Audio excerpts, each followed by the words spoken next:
کروایا جاتا ہے. اگر وہی ناراض ہو کے پلٹ کے چلے جائے, کوئی شفاعت کرنے والا نہ پاؤ گے, کوئی مدد کرنے والا نہ پاؤ گے, کوئی امداد کرنے والا نہ پاؤ گے. اور سن لو, میلاد مصطفیٰ کی محفل سے جانے والوں, جتنے پاپ کر رہے ہو پاپ, کوئی دیکھے نہ دیکھے مگر نبی جان سے زیادہ قریب ہے.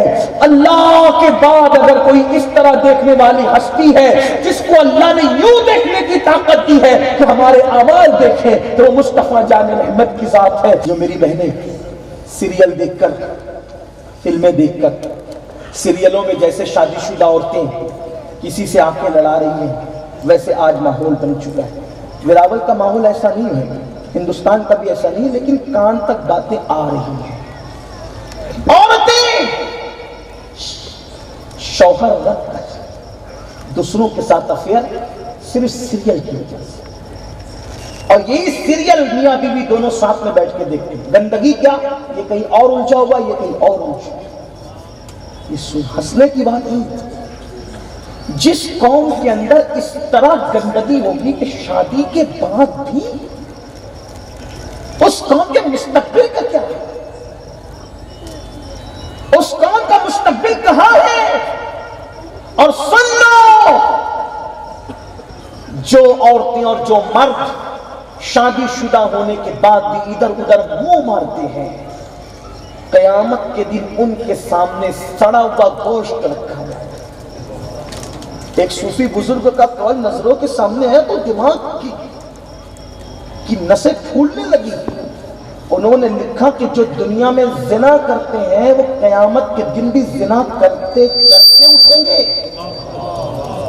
میں سوچتا ہوں گھر کا چپراسی اگر کسی کو زنا کرتے دیکھ لے تو آدمی پانی پانی ہو جاتا ہے, وہاں کروڑوں کے مجمع میں جب زنا کی کیفیت میں لوگ اٹھیں گے تو اللہ کو منہ کیا دکھائیں گے. سیریلوں کی وجہ سے اتنی گندگی. کہاں تو عورتوں کا تقدس یہ تھا, عورتوں کی طہارت اور پاکیزگی کا عالم آج بھی ہے, لیکن باتیں سننے میں آ رہی تو باتیں کہنی پڑتی ہے. یہ تھا, عورتیں بھوک سے مر جاتی تھی لیکن آبرو کا سودا نہیں کرتی. آج بچوں کو پالنے کے نام پہ, آج غربت کے بہانے کے نام پہ بچیوں کو کیا ہو گیا. یہ صرف سیریل کی گندگی ہے, ماحول کی گندگی ہے. اور یاد رکھنا, زنا کا اور پاپ کا جو عذاب قدرت کی طرف سے ملے گا وہ کسی جسم میں طاقت نہیں کہ اٹھا سکے. دنیا کے اندر اپنے حسن پر خوب گھمنڈ کر لو, خوب اترا لو, جسم کی خوب نمائش کر لو, مگر سن لو جو اللہ کی طرف سے عذاب ہے, ان بطش ربک لشدید, تیرے رب کی پکڑ بڑی سخت ہے, اللہ کی پکڑ سے نہیں بچو گے. ان عذاب ربک لواقع ما له من دافع, تیرے رب کا عذاب آ کر رہے گا, اور جب اللہ کا عذاب آئے گا تو کوئی اللہ کے عذاب کو ٹالنے والا تو نہیں پائے گا. اور خدا کا عذاب اجتماعی طور پر اس قوم پہ نہیں آئے گا, کیونکہ حضور رب حبلی امتی کہہ رہے ہیں, لیکن انفرادی طور پہ بیماریاں آئے گی, بھوکمری آئے گی, بے چینی آئے گی, نیندوں سے چین اٹھے گا, دلوں سے قرار اٹھے گا, اولاد بے وفا بنے گی. یہ سارے عذاب کی الگ الگ شکلیں ہیں. اس لیے اللہ کے بندو, حضور کا دل مت دکھاؤ, حضور کو تکلیف مت پہنچاؤ. عورتیں دوپٹوں کو مفلر بنا لیں, آدھی آستین کے کپڑے, بس سب کو بننا ہیروئن ہے, سب کو بننا ہیروئن ہے. یہ کیا گندگی ہے. اور پہلی بات یہ ہیرو ہیروئن ہے, ارے اصل ہیرو تو یہ لوگ بیٹھے ہوئے ہیں, یہ دین کے اسٹار ہیں. وہ جو اسکرین پر آ کے زنا کرتے ہیں تم ان کو آئیڈیل بنا رہے ہو. ہمارے مذہب میں تو اتنی پابندی ہے, میرے آقا نے فرمایا عورت خوشبو اگر لگائے تو خوشبو ایسی لگائے کہ اس کی خوشبو ظاہر نہ ہو. جو عورت ایسی خوشبو لگا کے نکلے جس کی خوشبو ظاہر ہے اور لوگ اس کی طرف متوجہ ہوں, اگرچہ اس نے زنا نہیں کیا لیکن قیامت کے دن وہ زانی عورت کی حیثیت سے اٹھائی جائے گی, وہ زانیہ کی حیثیت سے اٹھائی جائے گی جو ایسے خوشبو لگا کے نکلتی ہے جس کی خوشبو پھیلتی ہے اور اس کی نیت یہ ہے کہ لوگ اس کی طرف متوجہ, وہ زانیہ کی حیثیت سے اٹھائی جائے گی. سوچو تو صحیح. اللہ کے رسول علیہ السلام فرماتے ہیں میں نے جہنم میں معراج کی شب دیکھا کہ لوگ اس پہ ابل رہے ہیں, ان کی چمڑیاں آپ کی کینچی سے کاٹی جا رہی ہیں. میں نے پوچھا کون ہے؟ کہ یا رسول اللہ آپ کی امت کے وہ لڑکے اور لڑکیاں ہیں جو اس لیے بن سنور کے نکلتے تھے کہ لڑکوں کو لڑکیاں دیکھیں, لڑکیوں کو لڑکے دیکھیں.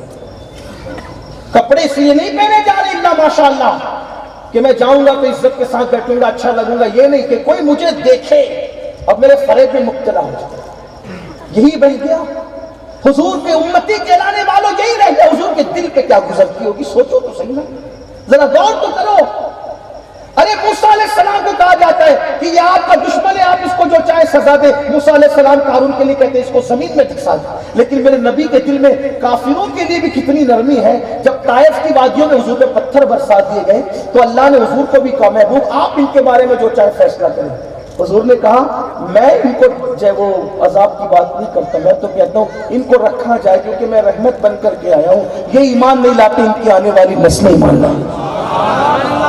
دیکھیں نا ذرا یہ ذرا ابھی بات آپ سے، ہائے ہائے ہائے، جنہوں نے پتھر برسائے تھے حضور نے ان کے لیے دعا کی، توجہ، جنہوں نے پتھر برسائے حضور نے ان کے لیے دعا کی، اور جو لوگ نماز نہیں پڑھتے حضور نے ان پہ لعنت کی۔ یعنی جو حضور کے جسم کو چھلنی کرے حضور ان کے لیے لعنت نہیں کر رہے، جو حضور کے دندان شہید کرے حضور ان پہ لعنت نہیں کر رہے۔ کس پہ؟ بے پردہ گھومنے والی عورت پہ لعنت، بے نمازی پہ حضور لعنت کر رہے ہیں۔ میں سوچتا ہوں جس پہ رحمت للعالمین لعنت کرے اس کا انجام کیا؟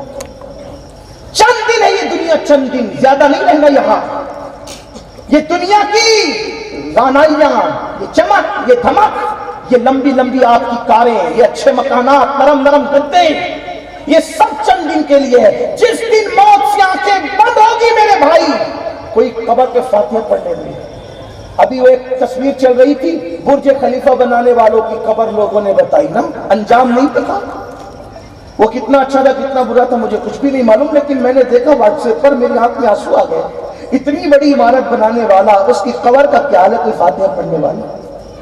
ایک دن فاتحہ کے لیے ترسو، ایک دن مغفرت کی دعا کے لیے ترسو۔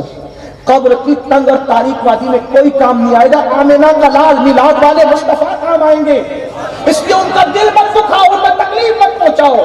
تو میں بات جو آخری ختم کرنے چلا تھا وہ یہ، عشق کا دعویٰ کچھ نہیں، نہ نماز نہ عبادت، داڑیاں مڈا کے کٹرم تھے، حضور کا دل دکھائے حضور کا۔ میں تو سوچتا ہوں تو مجھے حیرت ہوتی ہے، جو ماں کا دل دکھائے مرتے وقت اس کی زبان پہ کلمہ نہیں آتا، جو حضور کا دل دکھائے ان کے روح میں کیسی امت ہے۔ وہ تو پتھر سے جسم چھلنی کرتے تھے، ہم گناہوں سے دل چھلنی کرنے آ گئے، اسی دل کے لیے پیدا ہوئے تھے۔ اگر واقعی میری قوم کے جوانوں دلوں میں عشق مصطفیٰ ہے تو میں آج آپ کے عشق کا آپ کو واسطہ دے کر کہتا ہوں، وہ خدا ہو کر جب محبوب کی محبت میں قبلہ بدل دیتا ہے تو تم امتی ہو کر اپنی زندگی کیوں نہیں بدلتے؟ آج عہد کرو، وعدہ کرو میلاد کی محفل میں، یا رسول اللہ، ہر وہ چیز جو آپ کو تکلیف پہنچاتی ہے قبر میں وہ آئیں گے، ان کی غیرت کا خیال تو کرو۔ زنا کر کے جاؤ گے، شراب پی کے جاؤ گے، جوا کھیل کے جاؤ گے، عورتوں کے ساتھ پاپ کر کے جاؤ گے، داڑیاں مڈا کر جاؤ گے، حرام کاروبار کر کے جاؤ گے۔ قبر میں آئے بچانے کے لیے اور منہ دیکھ کے کہے منافق، غدار، جھوٹے، مجھ سے عشق کا دعویٰ کرتا تھا اور نرم نرم گدوں پر لیٹ کر کے گندی فلمیں دیکھتا تھا، پاپ کی فلمیں دیکھتا تھا۔ اگر ان کی غیرت وہ واپس پلٹ کر چلے، میں تو یہ کہتا ہوں اللہ جو دنیا میں میرا سب سے بڑا دشمن ہو جان کا میری، اللہ اس کو بھی یہ وقت مت دکھانا، میرے دشمن کو بھی، کہ حضور پلٹ کر چلے، حضور پلٹ کر چلے۔ اس لیے کہ جب اللہ ناراض ہو تو حضور کے سبب اللہ کو منایا جاتا ہے، اگر وہی ناراض ہو کے پلٹ کے چلے جائے کوئی شفاعت کرنے والا نہ پاؤ گے، کوئی مدد کرنے والا نہ پاؤ گے، کوئی امداد کرنے والا نہ پاؤ گے۔ اور سن لو میلاد مصطفیٰ کی محفل سجانے والوں، جتنے پاپ کر رہے ہو پاپ، کوئی دیکھے نہ دیکھے مگر نبی جان سے زیادہ قریب ہے۔ اللہ کے بعد اگر کوئی اس طرح دیکھنے والی ہستی ہے جس کو اللہ نے یوں دیکھنے کی طاقت دی ہے کہ ہمارے اعمال دیکھیں تو وہ مصطفیٰ جان رحمت کی ذات ہے۔ حضور دیکھ رہے ہیں، داڑیاں بنا رہے ہو، پاپ کر رہے ہو، گھر سے باہر کتنے بھی اچھے بن سنور کے نکل جاؤ لیکن قبر کا وہ منظر یاد کرو جہاں دوست، بھائی، بھتیجے، بیوی، بچے، مال، منا سب کام ایک چھوٹی سی کوٹری ہے جہاں پر کروٹ بدلنے کی بھی، کروٹ لینے کی بھی گنجائش نہیں ہے، اوپر مٹی، نیچے مٹی، آگے مٹی، پیچھے مٹی مٹی ہے۔ ان کا دل دکھا دکھا کر آخر وہ قبر میں آئیں گے، ضرور آئیں گے، میرا عقیدہ ہے، میرا ایمان ہے، حدیث ہے، لیکن ان کی غیرت کا خیال کرو۔ آج سنی نعرے لگاتے حضور قبر میں آئیں گے، میرے بھائی سامنا کیسے کرے گا؟ سرکار نظمی کے وہ دو مصرے کہ ان کا سامنا میں قبر میں ان کا سامنا کس طرح کروں، اس طرح انہوں نے کہا ہے دل اڑا سا جاتا ہے سن سن سنن میرا، اس طرح سے لوگوں کے دل اڑتے ہیں۔ ارے میرے بھائی، لوگ تو حضور کی سنہری جالیوں کے سامنے ہمت نہیں کرتے۔ امام یوسف نبہانی، ان کی بیوی نے 70 سے زائد مرتبہ حضور کا دیدار کیا، لیکن امام یوسف نبہانی اتنے بڑے عاشق رسول، عرب کی دنیا میں ان کو مجدد 14ویں صدی کا لوگ کہتے ہیں، کبھی سنہری جالیوں کے سامنے کھڑے نہیں ہوئے۔ لوگوں نے پوچھا کیوں نہیں جاتے؟ کہتے ہمت نہیں ہوتی، منہ کیا دکھاؤں، جو سنہری جالیوں کے پاس منہ دکھانے نہیں جا سکتا۔ اتنے قریب سے قبر میں حضور کے تھے، ہم نے کیا کیا ہے؟ ان کی غیرت جب وہ تعلیم امت کے لیے، پھر سن لیں، تعلیم امت کے لیے سیدہ کے گھر سے واپس جا سکتے، تعلیم امت کے لیے اگر اپنی قبر سے چلے گئے تو 10واں 20واں تیجا چہلم لوگ کرتے رہے، کچھ کام نہیں ہے۔ اگر وہ ناراض ہو کے چلے گئے تو نہ تمہارے اوپر چڑھی ہوئی چادریں تمہیں نجات دے سکتی ہیں، نہ تمہارے اوپر چڑھے ہوئے پھول تمہیں نجات دے سکتے ہیں، نہ تمہاری قبروں پہ چڑھنے والے سندل تمہیں نجات دے سکتے ہیں۔ اس لیے کہ واللہ اگر وہ راضی ہے اور کچرے کی کنڈی کے پاس بھی لوگوں نے تمہیں دفن کر دیا تو